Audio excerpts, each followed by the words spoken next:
Hey everyone, this is Julian Reisinger from Reconnected. Today I want to talk about a concept that really irritates me, that I think is misogynistic, is sexist, and is plain wrong. The concept is called sexual market value. Some people call it sexual marketplace value, but it's the same thing. It's the idea of how attractive you are on average to other people.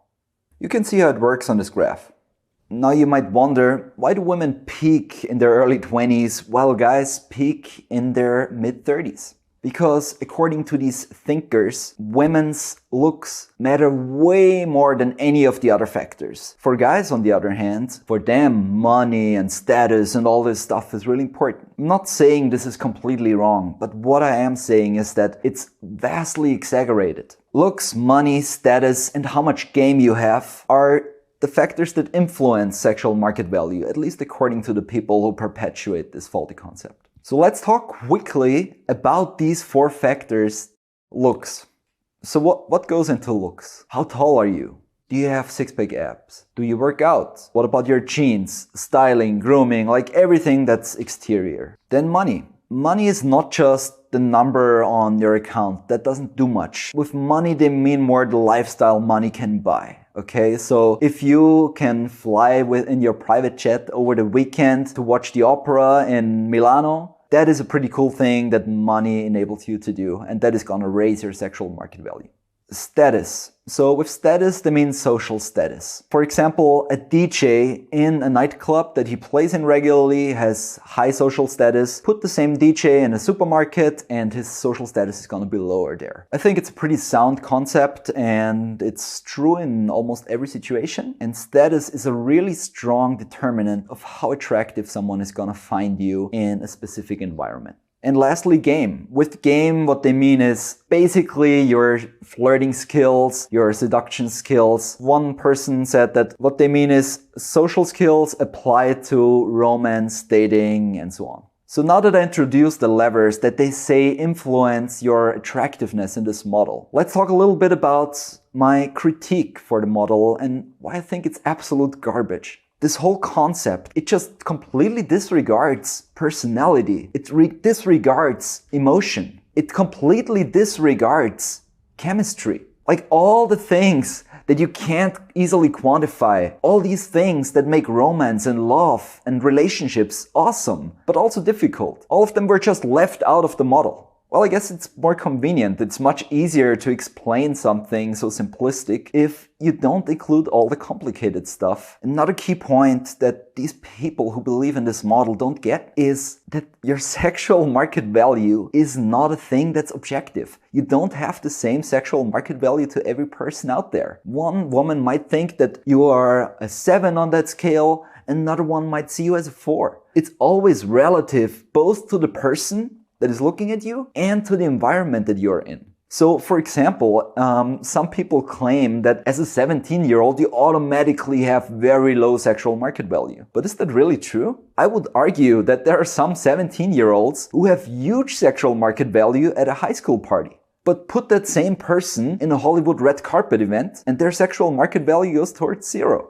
The same argument can be made for women. You know, some women might value looks a lot. For some, it might be really important that he's tall and has six-pack abs. But then what about a woman who says she's sapiosexual? Sapiosexual people value intelligence more than anything else. But intelligence doesn't even show up as a metric on that model. I'll give you a little story that totally debunks the whole concept. A couple of years ago, a small little orphan ice bear, Knut, was living in Berlin Zoo. He was the cutest little ice bear, and there was one zookeeper that had a particularly close relationship with him. And, you know, there were photos of him playing with the ice bear and stuff. And funny enough, that zookeeper who played with the ice bear day in, day out, got tons of proposals. Women actually proposed to this guy.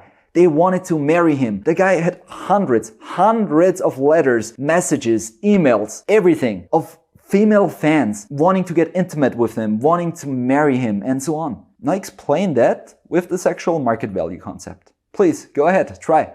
Well, was the zookeeper so attractive because he was looking so good? I don't think so, no. Was the zookeeper rich and could enable a life unlike any other man could for these women that desired him? Heck no. Was the zookeeper of particularly high status? No. Even in that zoo, a lot of people had higher status than him. Still, he got all the letters and not the director of the zoo. And lastly, game. Heck, the guy didn't even need any game. All he did was play with an animal and someone took photos of him. So 0 game.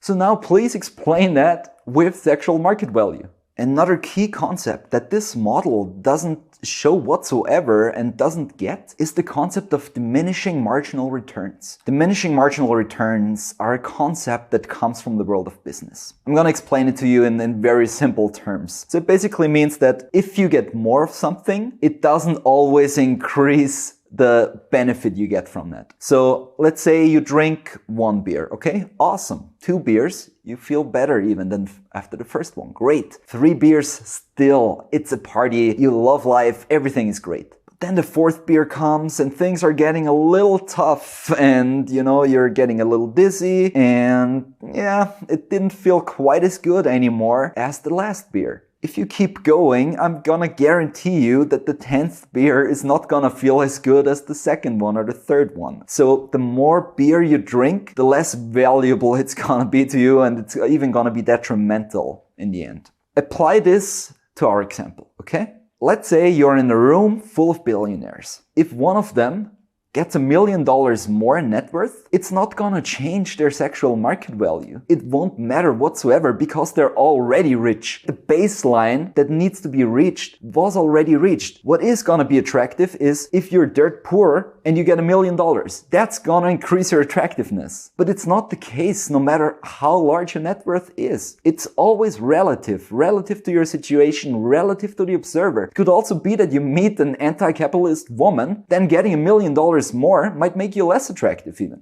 So you gotta understand that all these things that we talk about in love and interpersonal relationships really, these things aren't objective. Everything is relative. Relative to who you want, relative to the environment you're in, relative to the situation, relative to the mood that you're in, and so on. So rather than trying to get a number that's as high as possible on the sexual market value model, what's much better is to think of it in terms of a balance of traits. So it really sucks if you look horrible. It really sucks if you have no money at all. It really sucks if you haven't got any game. But once you have a baseline of that, it really comes down to what balance of these things that you have. Because any person who is emotionally mature is gonna understand that earning more money doesn't just have that positive side. It also has the flip side. At what cost? Yeah, you're probably gonna have to work more hours. You're probably gonna be able to spend less time with your girlfriend going to bars or drinking coffee or sleeping long. I guarantee you that there are so many people out there who would appreciate it much more if their partner was home more with them and got to spend more time together with them than if they went and worked 10 hours more a week just to earn a little bit more money. The same is true for looks. I talk to so many women in my job, and you know how many of them tell me that they even prefer someone who is not obsessed about going to the gym every day? So many women don't even want a guy who has a six-pack ab. You might say, no, yeah, they claim that, but in reality, every woman wants that. Yeah, then take a look around and look at all the relationships that you see. Go around a whole day and take note of every single relationship that you see. And note down how many guys are 9s and 10s on the look scale. But of course, if you want to date someone who is really good looking and who invests a lot of time and effort into this area of their life, then you can't just be a person who screws all that and does nothing and just sits on the couch and watches TV. That is clear. What you expect of someone else is what you should have yourself. But that does not mean that every single person likes someone more because they have higher status, more money, are better looking, and got more game. That's just not how the world works. Another interesting point to make is that most people surround themselves with people who are pretty similar to them. And that means that also their sexual market value is going to be pretty similar to them. Just think of the venues that you go to. Are people always just sticking out and like every woman is gravitating towards them?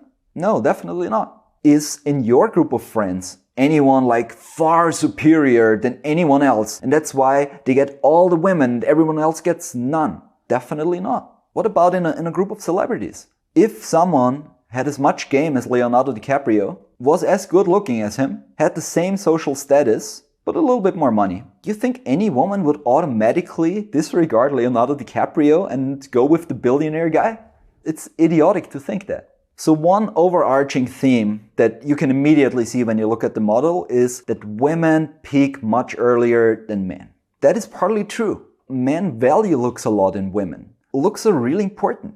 That is not a mystery. But what is also important to note there is that we are humans, and humans are designed in a way so that we can adapt to our circumstances. With you growing older, also your preferences change. You might be into 18-year-olds when you're 25 or 22 or whatever. But as you grow older, you might find yourself having different preferences. Maybe the 18-year-old is completely unattractive to you now because she isn't that emotionally mature. Maybe you don't like the lifestyle that a lot of 18-year-olds have, which revolves often around going out and partying. As we grow older, we change. Our preferences change all the time. A lot of women might be more into the hot guy who is, the life of the party and the center of attention in the club or whatever. But then later in life, what's much more important to them and much more attractive is that there's someone there who can provide, who is gonna be there for them. Someone who is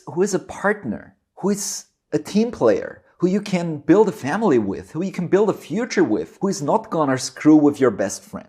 Again, what we think is attractive can dramatically change as we grow older and more mature. And that is true for men and women. Now let's look at the graph for guys. Is it really true that on average we peak in our mid-30s in terms of our attractiveness?